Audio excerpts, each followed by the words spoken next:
the ugly truth. Idiots hide behind masks of goodness. Diogenes, let's begin with the confrontation. Not a violent one, but a philosophical confrontation. One that cuts through the layers we carefully wrap around ourselves. Our politeness, our smiles, our good intentions, our carefully curated moral personas. Ask yourself this: do you act good because you are good, or because it makes you look good? That's the kind of question Diogenes would shove in your face, not gently, but with a lantern in broad daylight, looking for an honest man, and failing to find one. Diogenes was not interested in the surface of things. He wasn't impressed by virtue signaling, by social niceties, or by the carefully rehearsed behaviors of people who wanted to be seen as noble. He believed most people, especially those in power, those in high status, those who preached goodness, were hiding behind a mask of morality, a mask of virtue, and beneath it, either stupidity or cowardice. Sometimes both. In his eyes, the world was full of idiots pretending to be wise, cowards pretending to be kind, and hypocrites pretending to be holy. And the worst part, we reward them for it. Click subscribe to this channel to get more profound insights. We live in a time where perception is everything. If you appear to be good, that's often more valuable than actually being good. You can build an entire career, an entire following, an entire identity on the illusion of morality. Say the right things, share the right hashtags, condemn the right villains, and society will call you enlightened. But Diogenes would spit on that. Literally. He once spat in the face of someone who invited him to a fancy house because he couldn't find a place dirty enough to do it appropriately. He lived in a barrel. He defecated in public. He mocked Plato to his face, not because he was insane, but because he saw the entire social game as a lie. He wasn't trying to destroy society. He was trying to expose it. And what he exposed was this: most people don't want truth, they want comfort. They want systems that tell them what's right and wrong, so they don't have to think. They want moral labels they can slap on themselves, so they don't have to wrestle with complexity. They want to look good without the pain of actually becoming good. But why do idiots hide behind masks of goodness? Because goodness is the only currency left when intelligence is absent.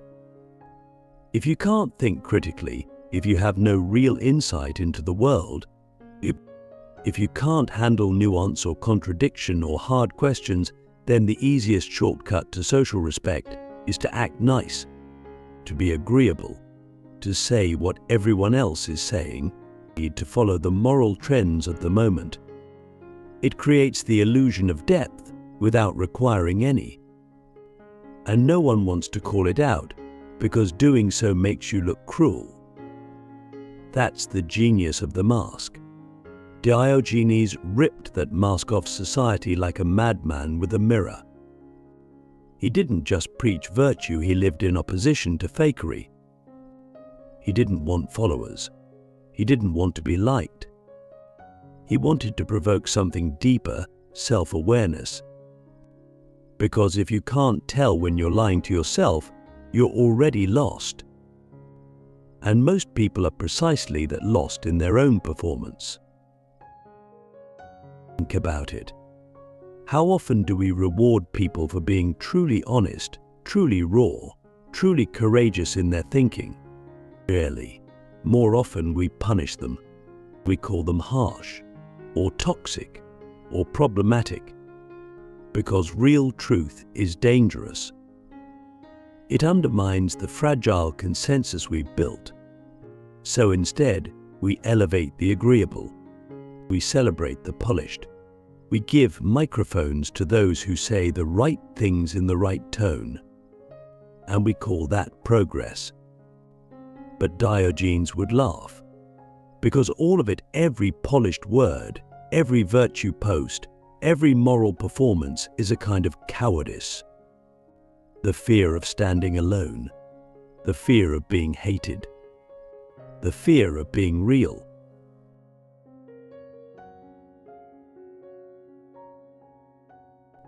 And so idiots hide, not in caves or shadows, but in the spotlight.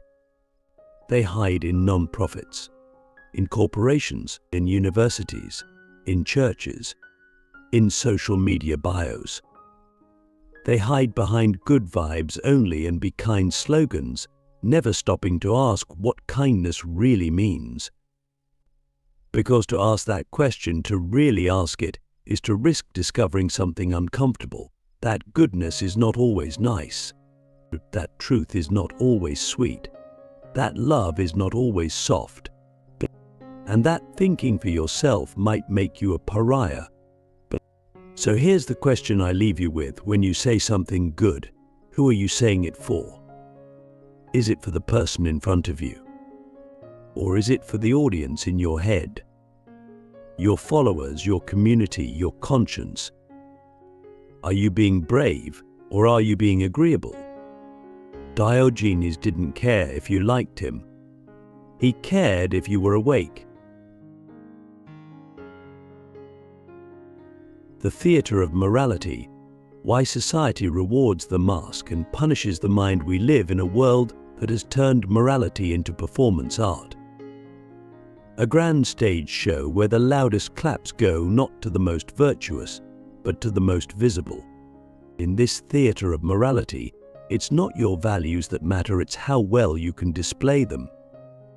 You don't need to be brave, kind, or wise. You just need to look like you are. And the tragedy? The audience doesn't care if you're acting.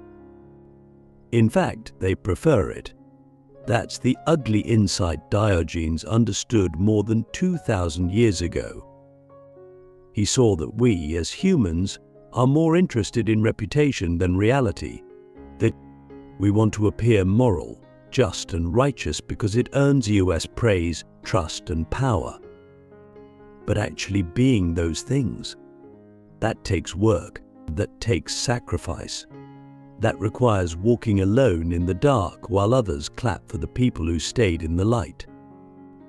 And so, naturally, society has developed a system that rewards the mask far more than the mind beneath it.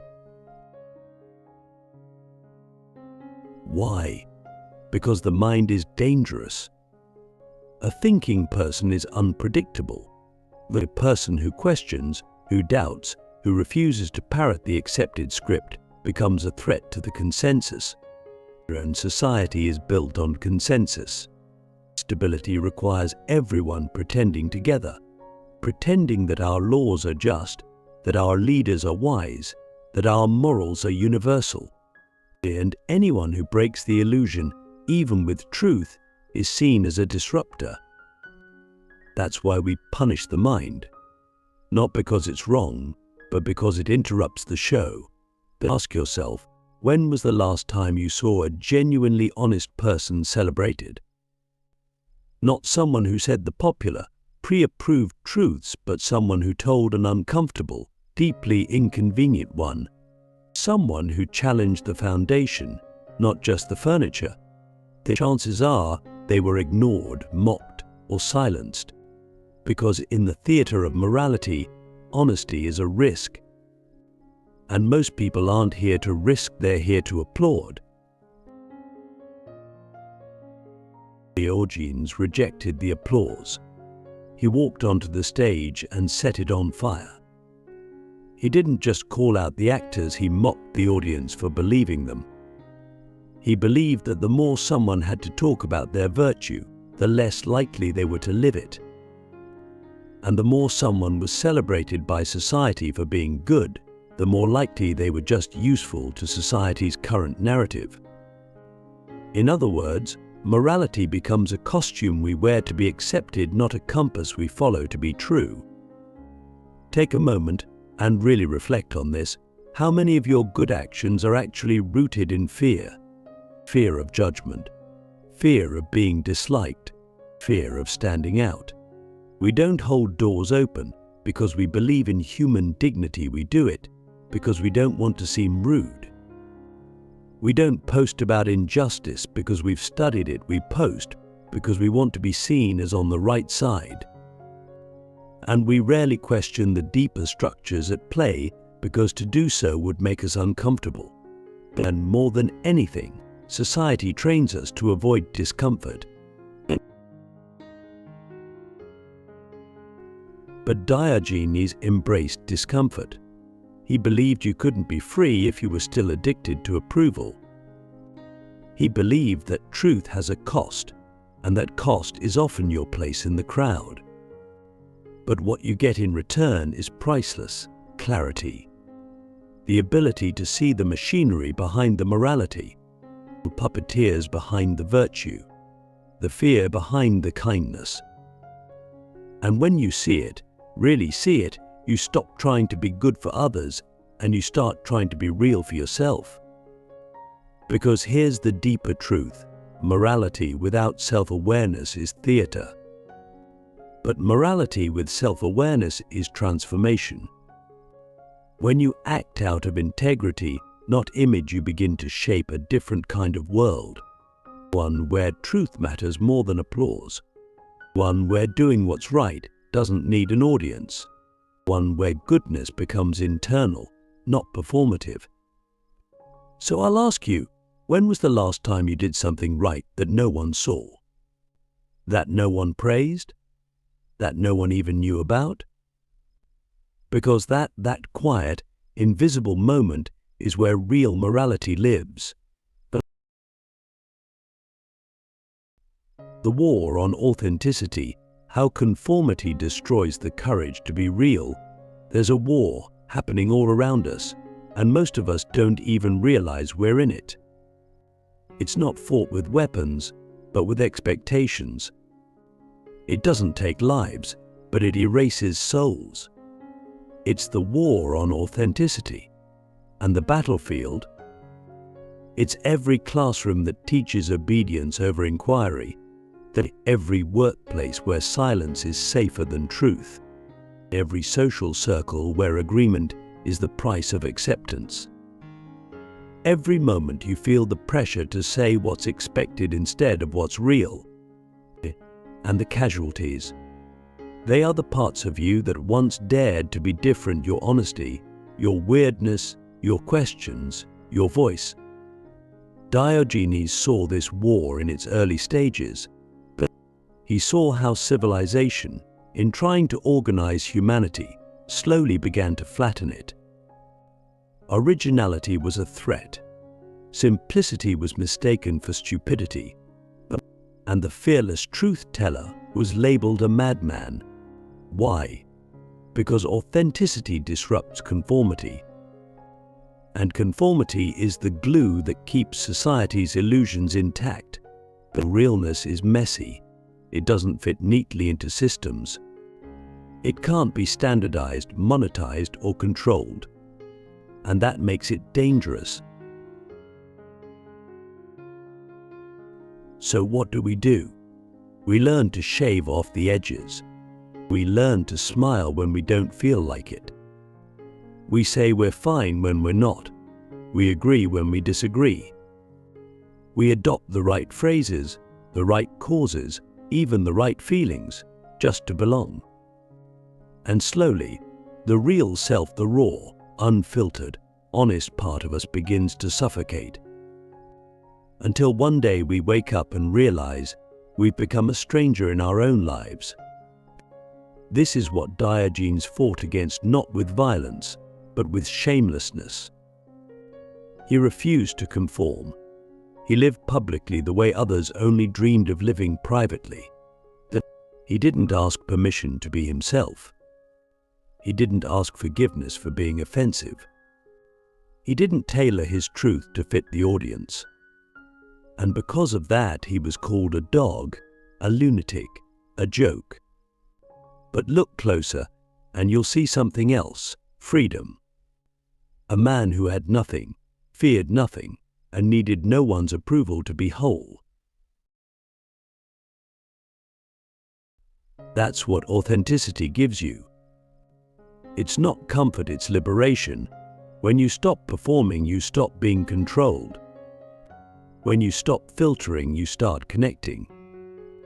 Not with everybody. Many will recoil from your rawness. But the ones who stay, they're real. And real connection is worth more than 1,000 polite deceptions. The problem is, most of us are addicted to the safety of the mask. We've worn it for so long that we don't know where it ends and we begin. We say we want authenticity, but we punish people for being too real. We say we value truth, but we cancel those who speak it too plainly. We say we love honesty, but only when it aligns with our expectations. And so we build a world where everyone is pretending and everyone secretly knows it.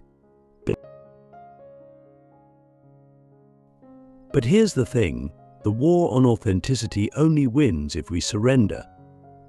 If we keep choosing comfort over courage. If we keep saying what's safe instead of what's true.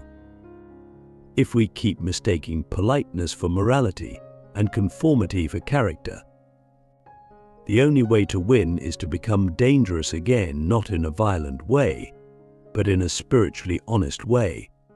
To be the kind of person who speaks when it's easier to stay silent, who questions when it's easier to nod, who shows up as their whole self, even when it makes others uncomfortable.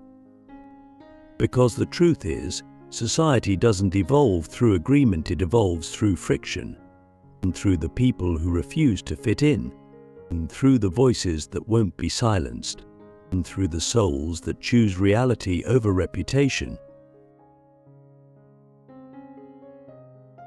So ask yourself, what parts of yourself have you hidden just to be accepted?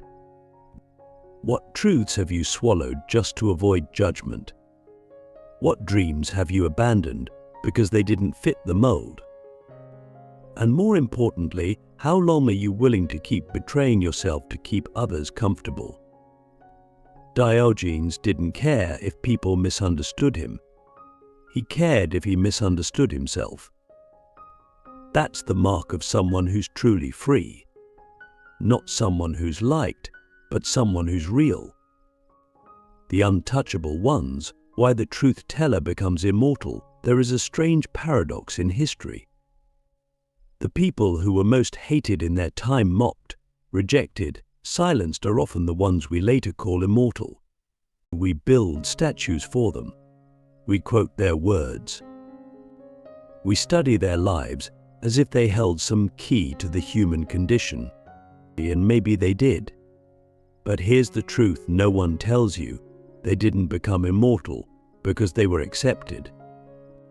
They became immortal because they refused to lie, because they told the truth when it cost them everything, because they chose reality over comfort and principle over popularity. These are the untouchable ones, the truth tellers, people like Diogenes. You can't cancel someone who doesn't need your approval. You can't shame someone who doesn't fear your judgment. You can't control someone who has nothing to lose. That's what made Diogenes powerful. He lived with no possessions, no ego, no loyalty to the systems that demanded his obedience. He couldn't be bribed, manipulated, or scared into silence because he had already let go of everything society uses to keep us in line. And in doing so, he became untouchable. Not in the sense of being above others, but in the sense of being free from them. That's what real truth-telling does. It separates you from the herd not to make you superior, but to make you sovereign. It removes the chains of needing to be liked, understood, accepted. And once those chains are gone, you become deeply, radically alive. You begin to speak not to manipulate, not to impress, but to illuminate, to cut through the fog, to wake people up, even if it offends them, especially if it offends them. But here's the hard part: the truth teller always walks alone, at least at first. The crowd doesn't want truth. It wants affirmation. It wants stories that flatter its worldview, not ones that challenge it. That's why the truth teller is so often exiled, mocked, or crucified, because they reveal the lie we've all agreed to believe. They pull back the curtain. They expose the puppet strings. And we don't thank them for it, we blame them for ruining the play. You've probably felt this in your own life. The moment you spoke up about something real and felt the room go cold. The moment you said, "I don't agree," and watched people pull away. The moment you stopped laughing at the joke, stopped nodding at the lie, stopped pretending to believe what everyone else was saying. That's when you felt it, the cost of truth. But what you may not have realized is that in those moments you were becoming untouchable. Not because you were invincible, but because you were free. And freedom is unforgettable. That's why truth tellers live forever. Not because they were perfect, but because they meant it. Because they didn't just repeat what was popular. They didn't bend their soul to fit the moment. They didn't wear the mask. They burned it. And that fire, the fire of their voice, their life, their courage, continues to light the way for generations after they're gone. So here's the final question. Are you willing to be misunderstood in your own time so that you can be remembered as real? Are you willing to lose comfort today to gain clarity tomorrow? Are you willing to stand alone if it means standing in truth? Because in the end, the choice is simple. You can wear the mask and be accepted now, or you can take it off and be remembered forever.